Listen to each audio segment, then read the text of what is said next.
Assalamualaikum warahmatullahi wabarakatuh. Alhamdulillah. Alhamdulillahilladzi arsala rasulahu bil huda wa dinil haqq liyudhhirahu 'ala dini kulli walau karihal kafirun walau musyrikun. Asyhadu an la ilaha illallah, asyhadu anna Muhammadan 'abduhu wa rasuluh. La nabiyya ba'da. Alhamdulillah. Pemirsa dan rekan sekalian, insyaallah pada hari ini saya akan menyampaikan tausiah seputar kemuliaan dan kehinaan umat.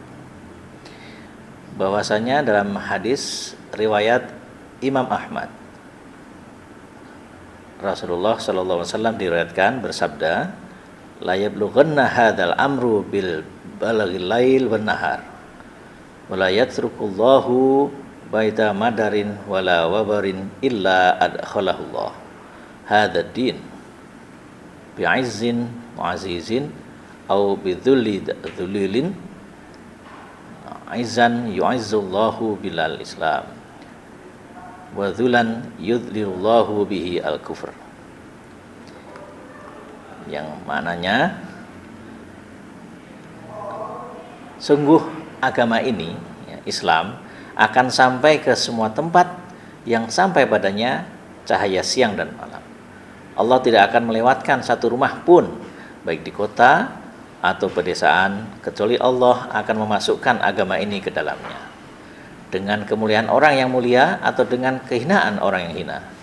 Mulia karena Allah memuliakannya dengan Islam, dan hina karena Allah menghinakannya dengan kekafiran.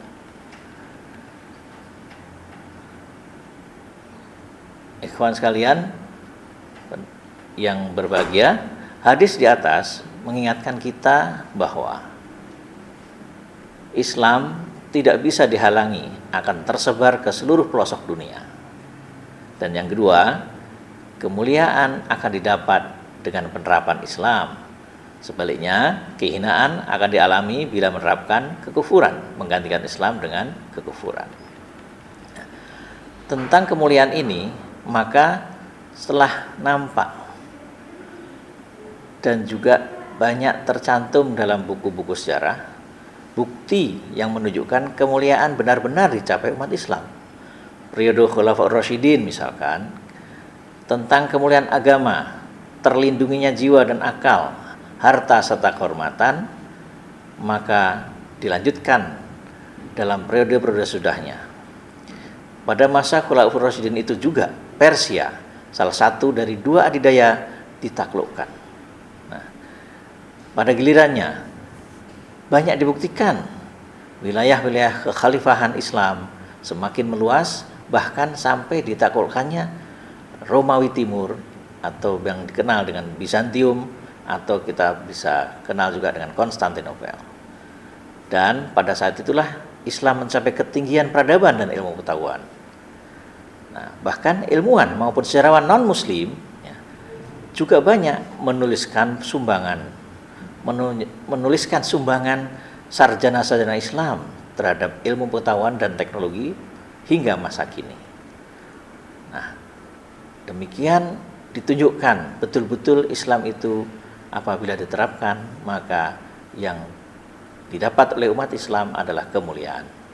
Namun sebaliknya, ketika kaum muslim lengah dan pemikiran mereka mulai kagum dengan kekufuran, yang paling menonjol adalah sekularisme, asobiyah atau kesukuan, serta komunisme, maka kekuatan umat yang berasal dari memegang Islam itu sendiri makin melemah dan akhirnya kalah dalam penjajahan Barat. Dunia Islam pun lantas disekat-sekat. Ukhuwah Islamiyah sebagai perekat utama telah tergantikan dengan ikatan kesukuan, kebangsaan. Hukum-hukum Islam pun diganti dengan hukum produk Barat. Dan terpecahnya umat Islam ini maka menjadi sangat mudah umat Islam tersebut dikuasai dan kehinaan demi kehinaan langsung dialami kaum muslimin. Hingga hari ini, ketika pun kaum muslimin telah terpecah menjadi banyak negara bangsa, maka masih kita alami yang namanya penjajahan terhadap Palestina, Kezoliman terhadap minoritas muslim terjadi di mana-mana, termasuk di Rohingya, Xinjiang, Mindanao, Patani, dan banyak lagi wilayah-wilayah lainnya. Islamofobia marak terjadi di barat. Nabi kita Muhammad SAW dihina dan dilecehkan. Mushaf Al-Quran dirobek-robek, bahkan dibakar. Ini semua adalah kehinaan yang luar biasa. Kehinaan akibat ditinggalkannya Islam sebagai aturan kehidupan. Tinggallah Islam dalam aspek ritual belaka. Ikhwan sekalian, teman-teman rahimakumullah, memasuki bulan Ramadan ini, alhamdulillah, suasana keislaman kembali meningkat. Amalan sunnah banyak ditegakkan, diantaranya dengan berbondong-bondong salat tarawih, witir, marak tadarus Al-Quran, kemudian meningkatkan infak, dan sebagainya. Subhanallah. Maka dengan saum ini, kita semua sebetulnya juga dididik sebulan penuh untuk mentaati Allah SWT, mulai dari menahan diri dari makan, minum, dan hal-hal yang membatalkan puasa, hingga mudah untuk menjalankan amalan sunnah.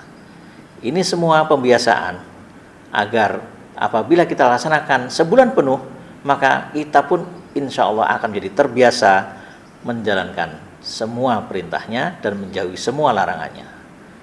Hikmah inilah batu loncatan untuk menjalankan semua perintahnya dan menjauhi semua larangannya. Ini yang disebut takwa.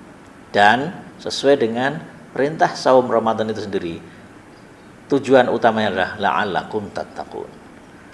Akhir kata, marilah kita mohon kepada Allah SWT, semoga kita diberi kekuatan untuk menjalankan dan menyelesaikan ibadah puasa selama sebulan ini dan mencapai tujuan puasa, yakni menjadi pribadi yang bertakwa.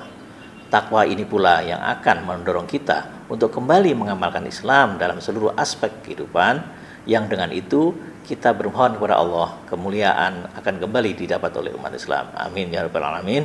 Billahi taufik wal hidayah. Assalamualaikum warahmatullahi wabarakatuh.